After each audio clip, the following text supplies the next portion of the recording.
Hi there, and welcome to part 4 of the Necessitas course in data modeling with class models. You're advised to view parts 1, 2 and 3 before starting part 4. But let's remind ourselves of what the course is about.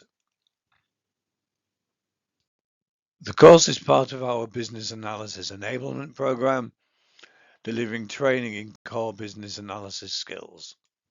It shows you how to produce class models to specify information requirements of an organization using a graphical format. It is aimed principally at business analysts and requirements engineers, but it will also be of interest to data analysts, developers, testers, project managers, and anybody who has an interest in the development of requirements for business systems. Let's remind ourselves of the overall objectives of the course. The course uses meaningful and practical examples to explain and demonstrate the notation used when producing class models, and shows you how to develop them for yourself. Having completed the course, you'll be able to produce class models for projects or read the models produced by others. So let's review the content of the course. The course is made up of 5 parts, with each part covering a key aspect of class modeling. As we progress through the course, we've been developing an example class model to illustrate the points covered. In part 1, we provided an overview of what class models are, what they look like, why we use them, and we introduced the key components of a class. In part 1, we made a start on our example class model, creating a model with some example classes. In part 2, we added associations and business rules to our example model. In part 3, we looked at the importance of keys and developed our example model further with primary keys, foreign keys, and also with derived attributes. In this part 4 of the course, we'll complete the model by adding generalization, aggregation, and composition, and we'll also consider how to capture historical data. In part 5, the final part of the course, we turn our attention to data definitions. These are used to provide more detailed information on metadata on the classes, business rules, and attributes represented in the model. But before starting part 4, let's remind ourselves where we finished part 3. Here we can see our example class model as developed at the end of part 3. You should understand how this model specifies classes, attributes, operations, associations, business rules, primary keys, foreign keys, and derived attributes. Remember, this is an example model to help you understand the concepts taught in the course. A more realistic model on a real project will be likely to have more classes with more attributes and more operations. Make sure you're comfortable with this model, review past videos if necessary, and understand what it represents before continuing with part 4. In part 4, we're going to develop the model further by adding generalization, aggregation, and composition. Whilst we consider these structural elements of a class model, we will also consider how to capture historical data. So let's get started with generalization. To help us understand generalization, a new class for salesperson has been added. In our example business, salespeople can place orders on behalf of customers. This makes them an object of interest to the business. Let's look at this class in a bit more detail to understand what it represents before looking at generalization in more detail. The class is made up of the following attributes: salesperson ID, salesperson's name, salesperson address, and salesperson contact number. You can see that salesperson ID is the primary key for this class.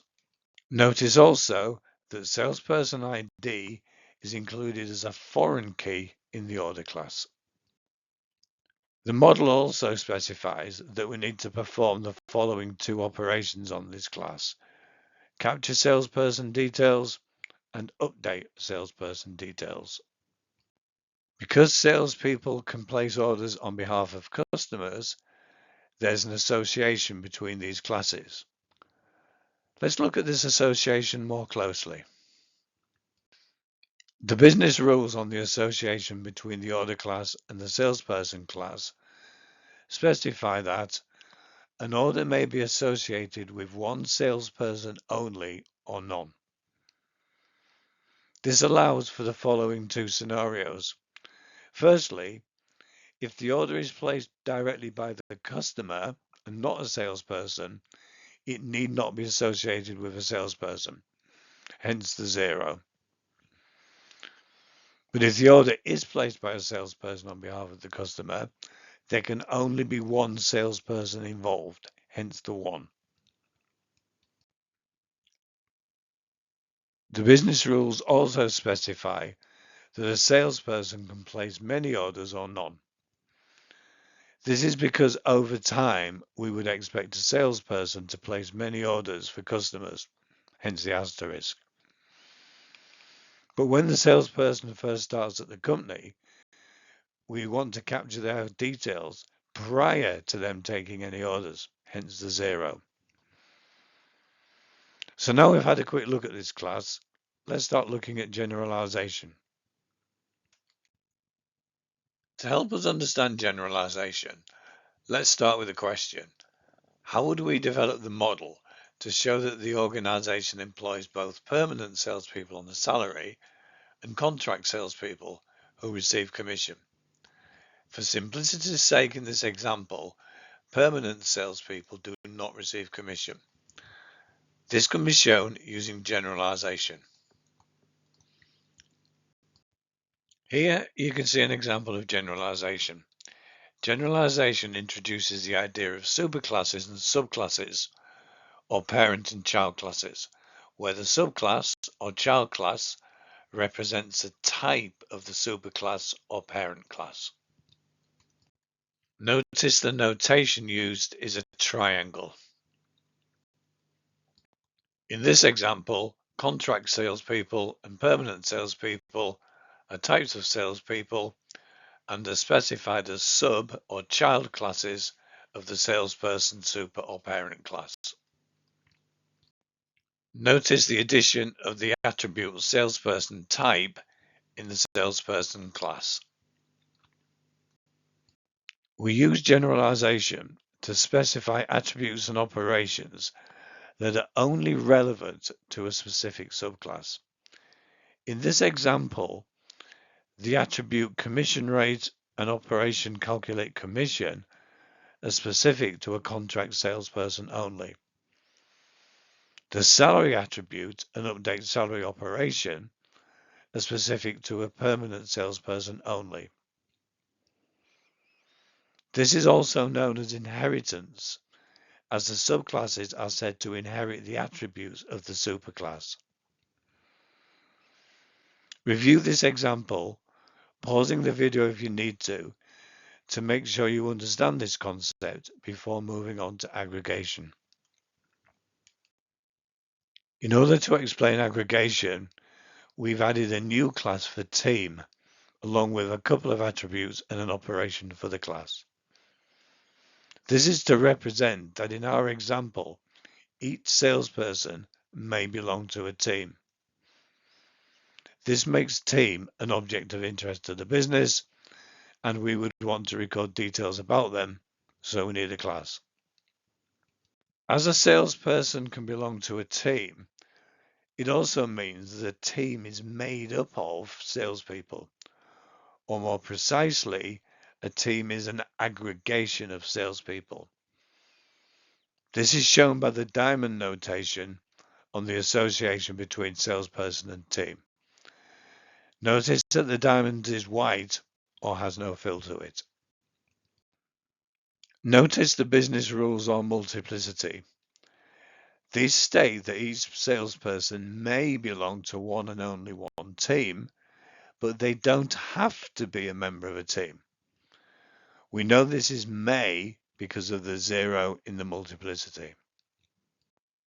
Each team must have at least one salesperson, and we know it's a must because the minimum is specified as 1. Notice that the primary key of the team class is team name, and that this has been represented as a foreign key in the salesperson class. So to recap, a team is made up of an aggregation of salespeople. Each salesperson may belong to one team. Each team must have at least one salesperson. Team name is a primary key and appears as a foreign key in the salesperson class. A key aspect of aggregation, which differs from our next topic of composition, is that if the details of a team are deleted, the details of the associated salespeople would not also be deleted. This is because salespeople exist independently of the team they are in. In our example business, teams are temporary organizations formed to promote certain products or to support certain business initiatives, but are subsequently disbanded. So we may want to delete a team when it's been disbanded, but we would not want to delete the details of the salesperson who belonged to that team.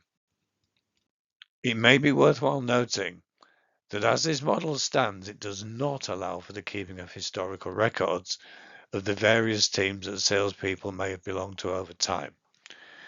We will look at that after we've looked at composition.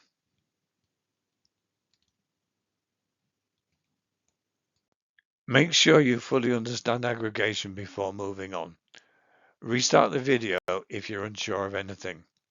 When you're ready, let's look at composition. In this example, we've updated the association between the order class and the order line class to specify that each order is composed of one or more order lines. Notice the use of the black or filled-in diamond notation. Notice also there's no need for numbers against the diamond, as with composition it's always 1:1, as each specific order line can only be part of one order.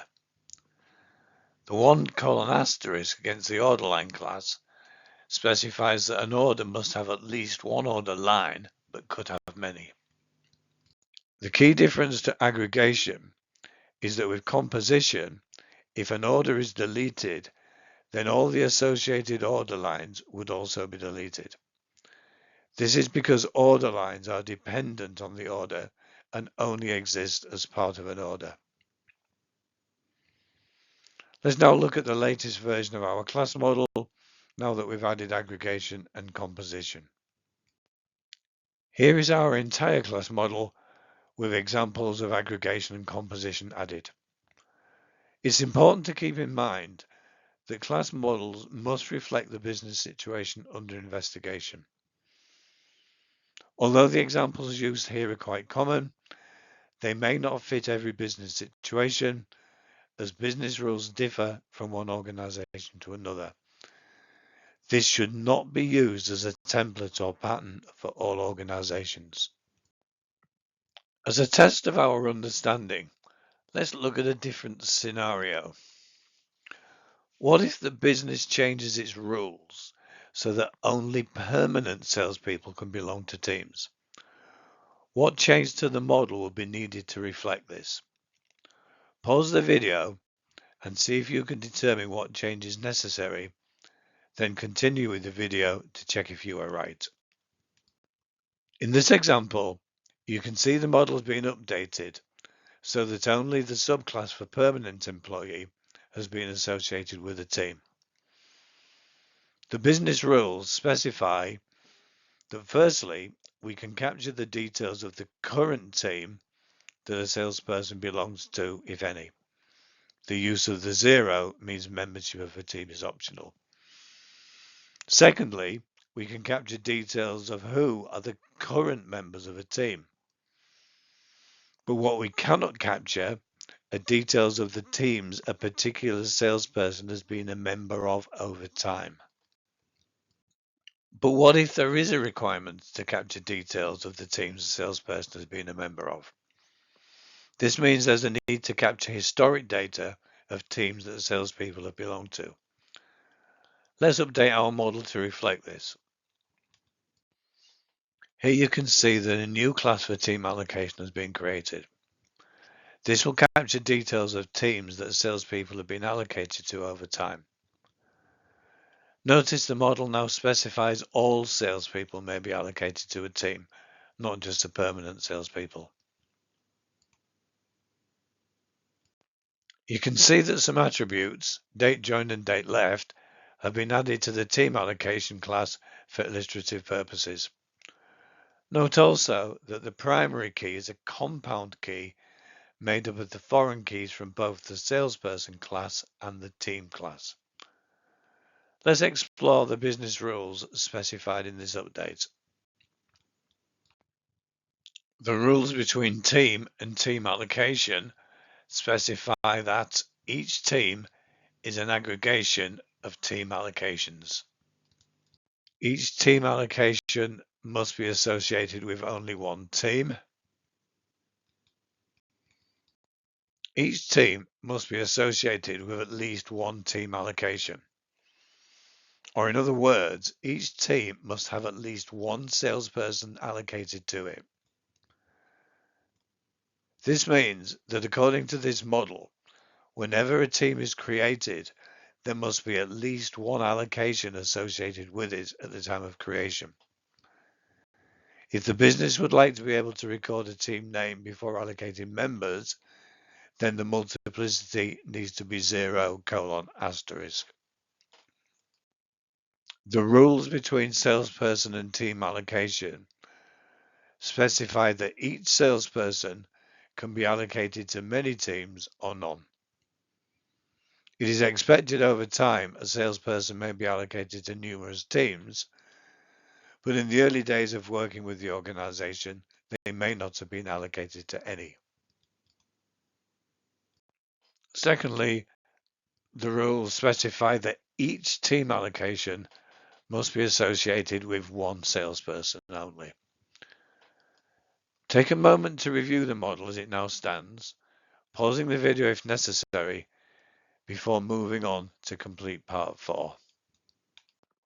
Now we've considered historic data, we've shown you all of the components of class models that are covered by the course. This means we're displaying the final version of our example class model and have reached the end of part 4. When doing this for real on a project, you would want to complete a final round of fact-finding to verify that all the classes and all of their attributes and operations have been identified and added to the model. Reviewing the model with business subject matter experts would be extremely valuable at this point.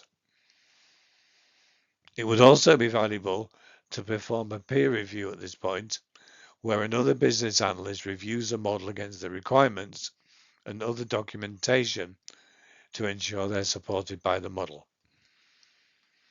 For now, let's recap what we've covered in part 4. In part 4, we added generalization, aggregation, and composition to our example class model and added a class to capture historic data. Make sure you're comfortable with this model and understand what it represents before moving on to our final part, part 5.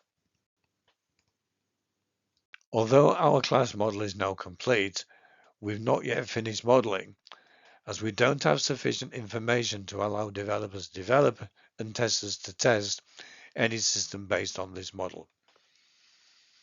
The model as it stands would normally be sufficient to support high-level requirements, but would need to be developed further to support detailed requirements. To do this, we supply the more detailed information in the form of data definitions, and these are going to be covered in part 5. Finally, if you found this video useful and of benefit, it would be great if you would please like and share it and subscribe to our channel. By doing this, you'll be helping us develop the channel further and continue to produce and share more videos to benefit the business analysis community. For now though, thank you very much for your time, and I look forward to seeing you in part 5.